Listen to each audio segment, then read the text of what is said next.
Happy Wednesday, Facebook faithful. It's Facebook Live at 5 with Sergeant Dorsey Speaks. What's up? What's up? Welcome, welcome. And as you come on, please share this on your timeline. Ask others to join us. I'm going to be doing the same thing. Got a couple of news updates for you that I wanted to share. And going to do a little political talk. That's not really my thing, but today I don't know about you guys, but I am so enjoying this fight between Pelosi and Lil Tink Tink until I can just really hardly contain myself. So I'm going to talk a little bit about that as well. And as you come on, hey Aunt Mo with that cute little baby boy, how are you? As you come on, share this on your timeline and tell a friend.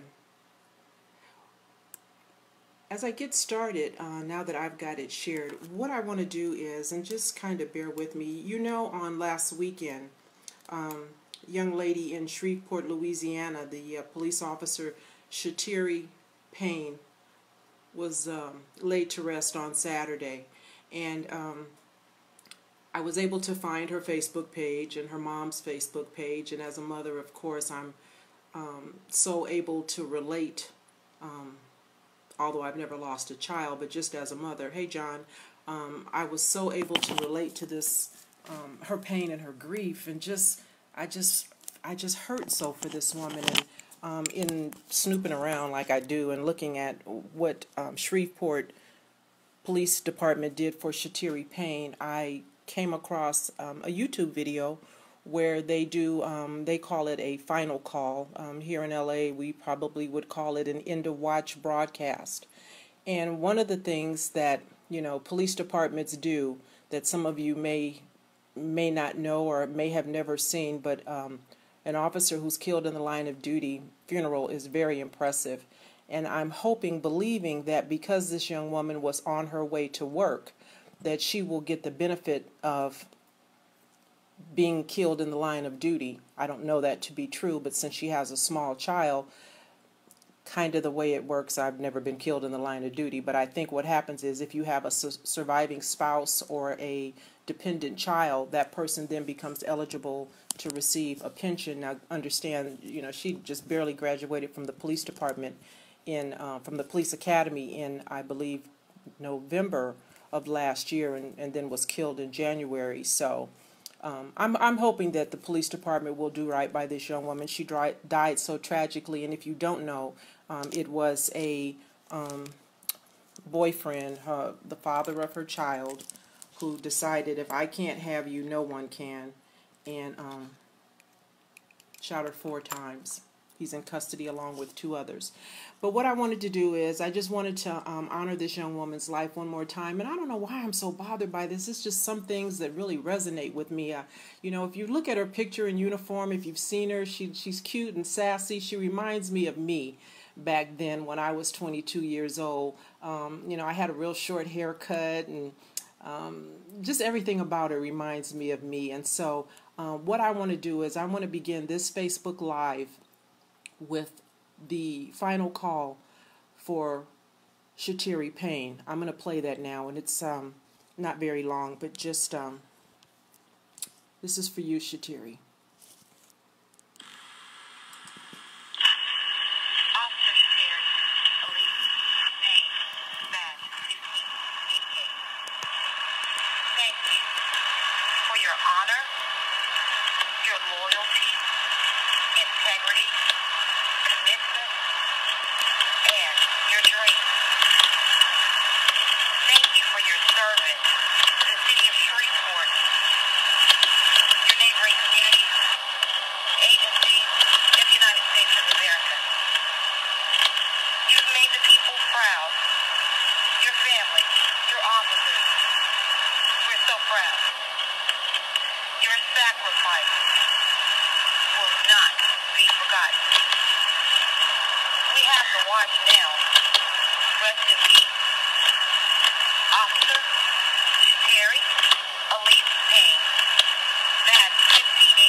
So that was, I'm going to put my little microphone on now. So that was Shreveport Police Department, and part of the final tribute to Shreveport Police Officer Chateri, Payne. And so I just, I wanted to begin my broadcast honoring this young woman one more time. Shreveport Police Officer Chateri, Payne. And to watch. So, on a happier note, I want to thank everybody who took a minute to stop by and say happy birthday to my little cub. The month of January is bananas for me because I got a lot of birthdays. I got kids, I got grandkids, and they are wearing me out this month. And so some of you who are able to see my personal page saw my happy birthday to one of my grandkids and a couple of my grandkids and one of my sons. And no, my book is not upside down, Mark. It's because my iPad is in the reverse. It looks like my book is upside down. I've had someone else question that as well. So it's not upside down. But I appreciate you. Good looking out. Anyway, thank you to everybody who stopped by to say happy birthday to my cub. I appreciate it, and so does he. He came by and looked in and saw all of the well wishes, and as did my grandchildren. And so thank you all for doing that. That was really very sweet. Now, I said I was going to talk a little bit about this Pelosi tink situation. And so, listen, you guys understand that, the GOP could put this thing to bed 30-something days ago if they really were interested and had an appetite to do that, because there was a bill that was put forth by the Senate just before Christmas, you may remember, and all of the senators went home because Pence thought that Trump was going to sign it and send everybody home. And then when Rush Limbaugh and Ann Coulter saw that he was about to sign this bill, went on the airwaves and called him a loser and whatever else they said about him. And so he buckled to their pressure, and now he's just digging in and is refusing to open the government back up because he's afraid of that base. He's afraid of that 36% that continues to follow him no matter what. And listen, understand this, you guys. The GOP is really small. I think I saw a statistic like they're only 28% of the voting population. And so of that 28%, there's 36% of them that are loyal to the nut house, to the nut job that's in the White House. And so these are the people that are behind the foolishness. And I just believe, I'm sorry about anybody who's going through some stuff, but I just believe that as soon as enough of them, you understand what I mean by them, right? As soon as enough of them feel the kind of pain and deal with the things that black folks and brown folks been living with, we've been getting by and figuring stuff out and, eating every other day on occasion. We know how that goes. And so I felt like there needed to be some real pain felt by those supporters. And there are reports that now some of his supporters are starting to squeal like the pigs some think they are. I'm not calling them pigs, I'm just saying. And I'm thinking after Thursday, when they do this vote that Mitch McConnell could have taken to the floor long before now, but wouldn't. When they take this thing to the floor on Thursday, Mitch McConnell is going to take Lil Tink Tink's proposal for $5 billion for the wall. He's not going to get it.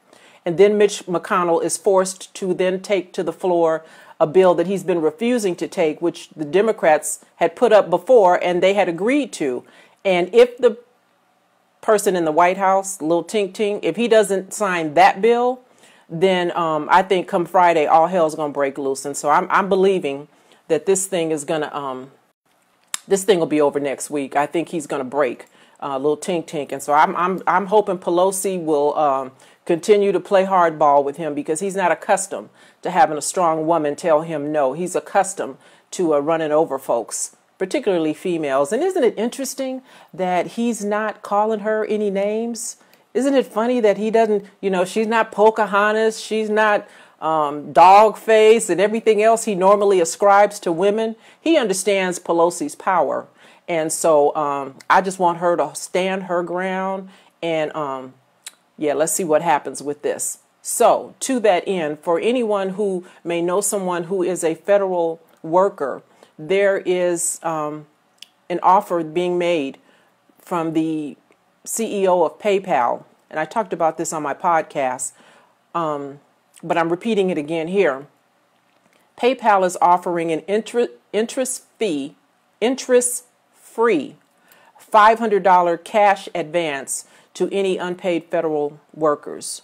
So if you know of anyone, or if this is you, go on PayPal, and I haven't gone there to figure it out because I don't know, I'm not affected by it. But if this is you, and you could use $500, cash advance, interest free, go to PayPal and sign up for that.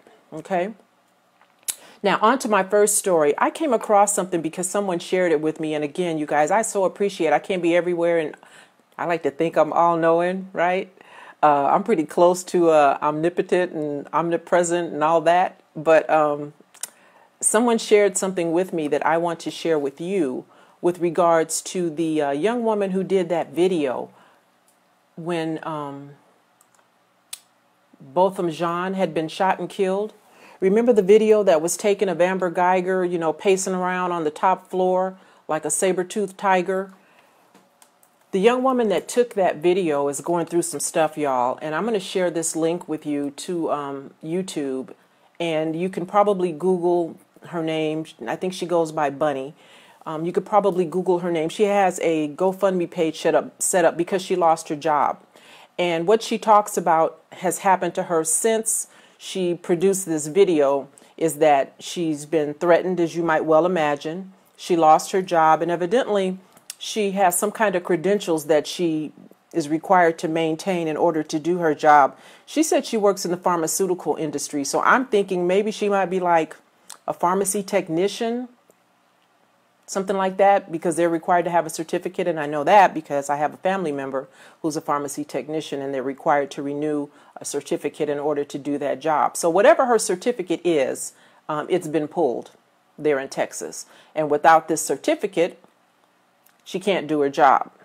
So she's kind of in a financial crunch, if you will, and there was this very interesting video where she talks about the changes that she's going through, and there are folks who want to help her. I know this is not a good time with folks being furloughed and laid off and not getting paid and all that to be, looking for assistance. But,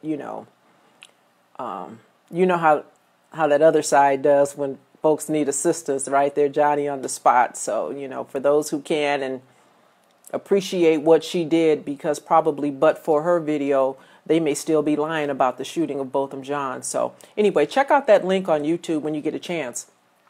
The other thing that kind of causes me concern about this young woman is that she's the only, kind of witness, at least the one that got that video. And I talked about this before, the young lady that was with John Crawford when he was shot and killed in the Walmart.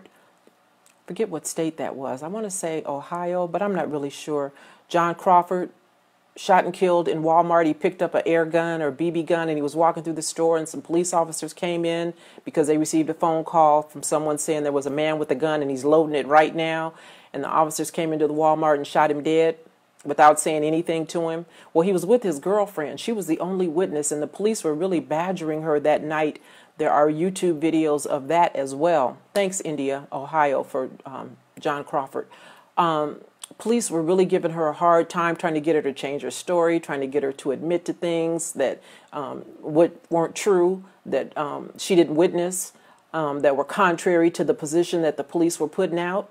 So what ultimately happened, because John Crawford was killed in 2014, somewhere around October, November, near the end of the year, right after I think Tamir Rice was shot and killed. Well, this young woman, in January of 2015, and you can Google the story, just put in John Crawford's girlfriend, 2015, she was in a vehicle, and I don't know if she was driving or a passenger, but she was in a vehicle that was involved in a traffic collision, and she was killed. Now, the way I remember the story is that she was involved in a traffic accident about 2 o'clock in the afternoon, and the car allegedly was driving about 90 miles an hour. She wasn't on an open highway, y'all. Who goes 90 miles an hour just regularly? A girl anyway. We don't drive like that. 90 miles an hour at 2 o'clock in the afternoon, and she gets in a car accident and she's killed.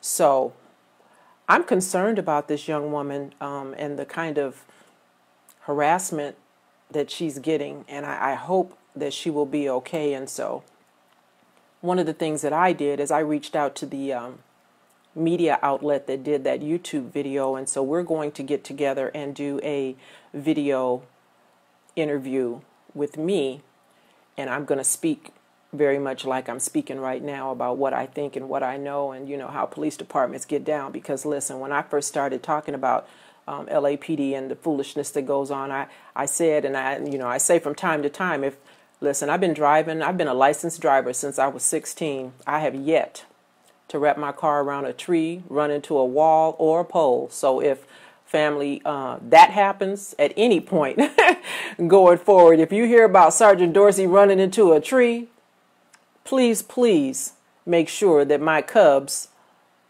have the assistance they need to investigate that situation, because I have not been involved in a traffic accident. My driving record is impeccable, and I know how the police department gets down.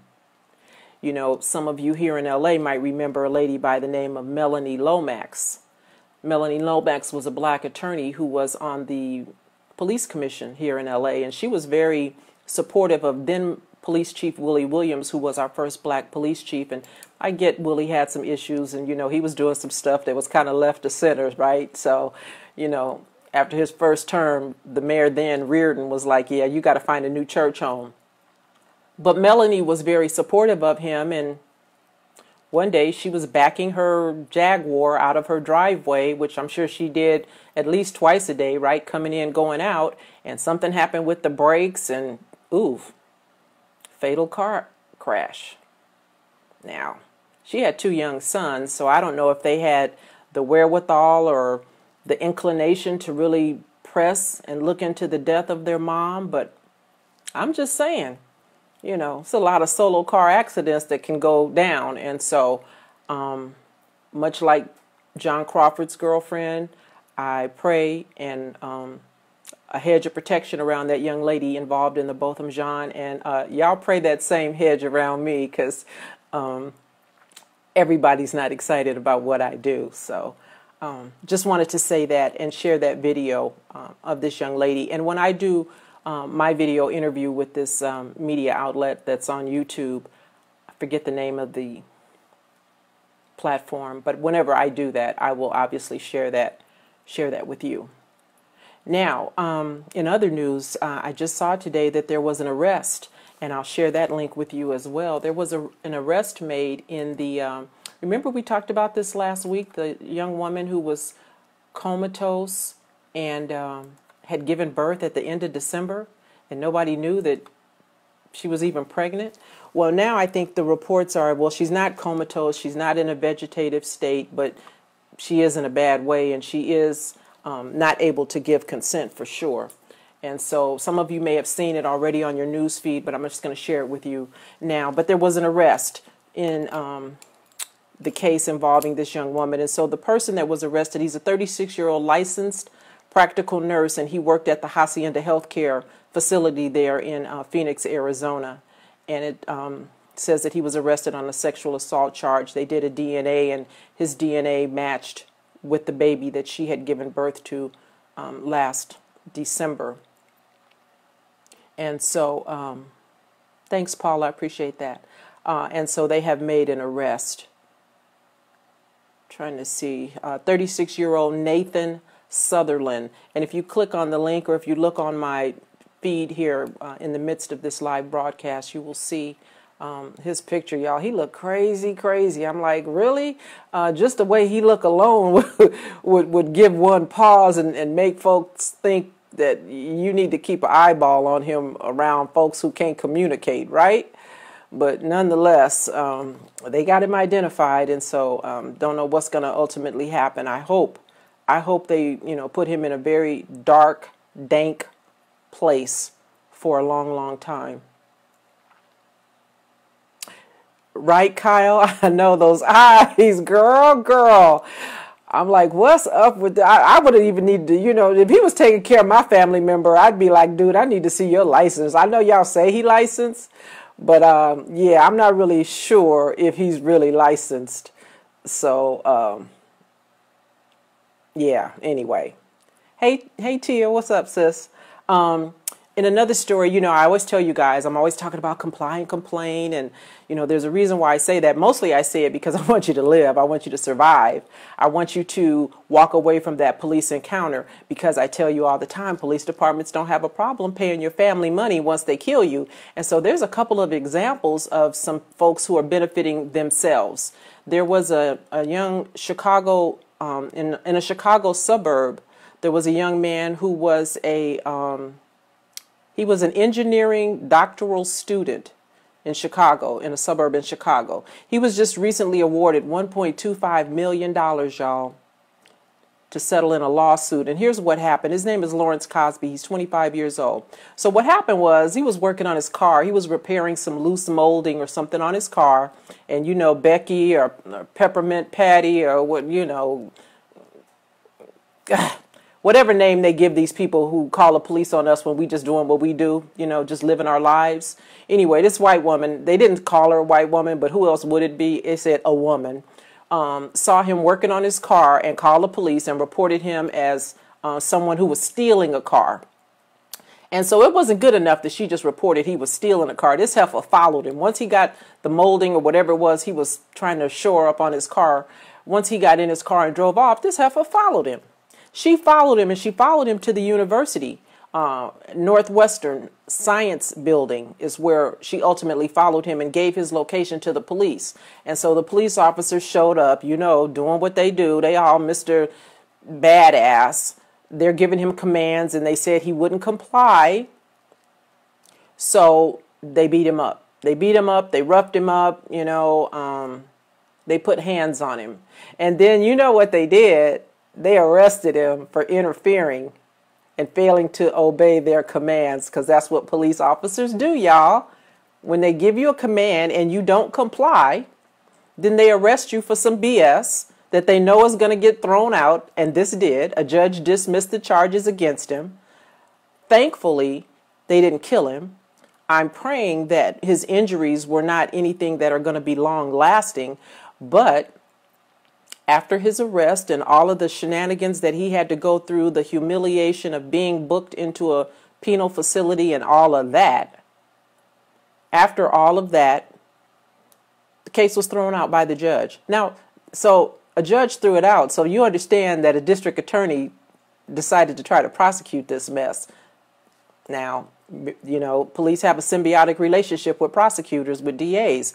I don't know if the district attorney believed in the strength of the case, or, did they just give, the police officers the homie hook up and went ahead and filed charges? I don't know. I didn't see the police report, but I'm just saying the judge saw it and realized it for what it was. Even one of the spokespersons at the police department, and it's Evanston Police Department, tried to justify this nonsense by saying that, the officers were just giving him knee strikes, and open-handed strikes, as if that's really not a big deal. FOH, right? FOH. But this young man got $1.25 million, and that's why I say comply, complain, and then get you a good attorney. All of this could have been resolved if those officers weren't Billy Badass and weren't going to try to prove something and compel this young man because he wasn't following orders. They could have just asked a couple of common sense questions, but if sense was common, everybody would have it, right? It would have been real easy to figure out that the car they were accusing him of stealing was in fact his car. How about, officer, you run it? How about you run the license plate and compare the name that comes back over your little radio with his driver's license? I mean, there were so many things that they could have done. But, I guess in some ways, thank goodness they're stupid, because now this young man can go get another doctoral degree if that's what he wants to do with that $1.25 million. So, anyway, when you find yourself in a situation like that, comply very politely. Ask for a supervisor. Now, that's not to say that just because a sergeant shows up that you're not going to get a fool, because you might. You might get a fool in the sergeant. But ask. And if they refuse to bring a sergeant, pay attention to their name, numbers on their uniform, their badge, their car. You don't have to telegraph that you're going to make a complaint later on. Just be quiet. Don't cause them any reason to do more harm, if you will. Comply, complain, and get you a good attorney. There's another example that I'm going to share with you about some foolishness.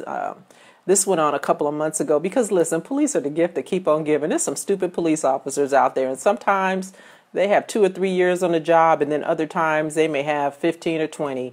But this police officer in Ohio, this was last year. It's just now being made known now. But this is a police officer in Ohio whose young daughter was dating a black kid, and he felt some kind of way about that.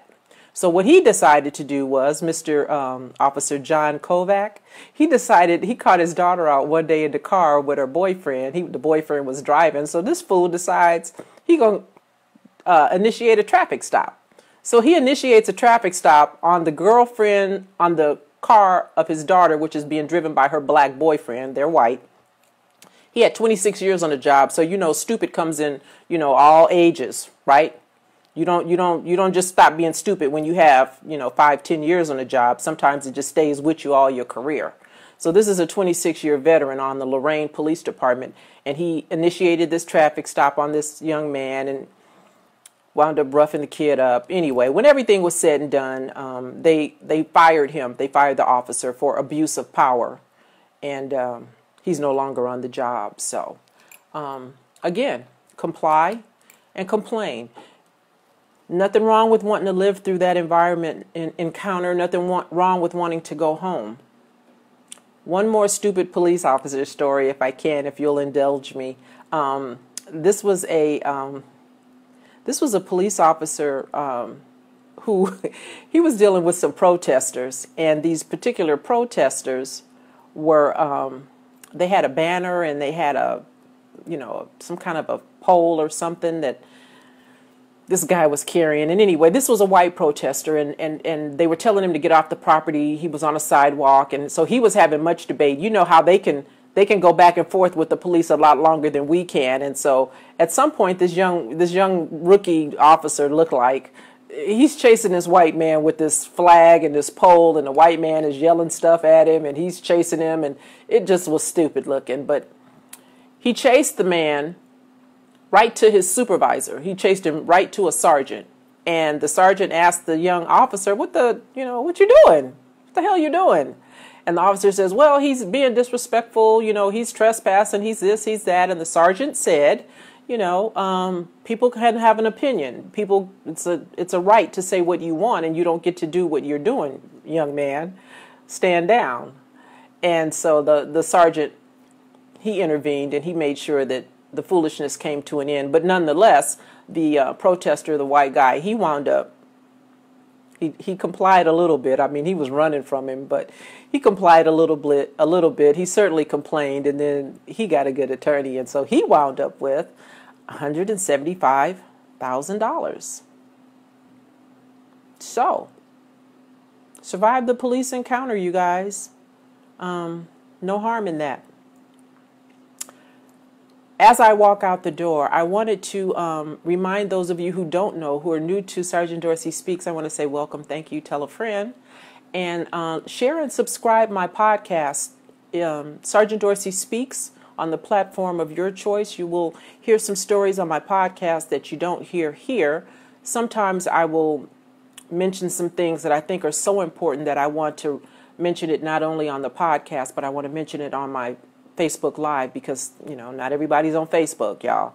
I'm starting to understand that, the young people are on Snapchat and Twitter and Instagram, and they just say old folks, like me and you, some of you, are on Facebook. So the youngsters are not here, but I wanted to make sure that certain information gets heard, and so I say it here. I say it on Sergeant Dorsey Speaks, my podcast, and ultimately it will also wind up on my YouTube channel, which is Sergeant Dorsey Speaks. For those of you who are new here and don't know, I have a book, an autobiography that I wrote. It's called Black and Blue, The Creation of a Social Advocate, and it talks about not only my experiences as a black woman on a predominantly male white Los Angeles Police Department when I joined, and the trials and tribulations that I went through, but it also talks about the things that I share with you week to week about police encounters and what I think are best practices, because it does me no good to come to you every week and tell you what you already know. Police are cutting up. Police are shooting folks. Police are stopping folks for no reason and then creating or manufacturing probable cause to hum you into jail. What I want you to know is what to do after that. And part of what to do after that is complain, write a written letter of complaint. Part of what you need to do is you need to be present when there are community meetings for potential police chiefs in your town. There are several police departments right now that are looking to replace their department head. I know in Baltimore, they're still looking to replace the police commissioner there. So when you have an opportunity to go and attend a meeting and ask questions based on some of the things you might have heard me say, why do you guys do this? And why do you guys do that? And ask them about their recruitment effort, because listen, unless you have people of color in the pipeline that are young police officers, then you don't have any people of color that are going to ultimately promote up through the ranks and become sergeants who put it into foolishness when they get called to the scene, or captains or deputy chiefs or chiefs of police. I've talked about a lot of black females who I have noticed are being promoted to police chief in various places. And so change is going to come from within. Change is going to come from within. And so if they're not willing to recruit us, then we need to just make our presence known. We need to be there. We need to be a part of that process when they're interviewing, when they're testing. We need to make sure that we encourage our young people to stay out of trouble so that you're eligible and they won't be able to disqualify you when it comes time to get on a police department. So I talk about those kinds of what I think are reasonable and sensible measures that we should be taking in my book, Black and Blue, The Creation of a Social Advocate. That's available on Amazon. If you want an autographed copy, you can contact me through my website, which is www.sgtsheryldorsey.com. And I will send you a signed copy there. So Amazon, SergeantSherylDorsey.com for a copy of Black and Blue, The Creation of a Social Advocate. So as always, I want to thank everybody for stopping by and listening. Be sure to share this on your timeline. If you're just coming in a little late, you know you can start it back from the beginning and hear everything that I talked about. And we'll do this again next Wednesday, you guys. So until then, be good, be safe.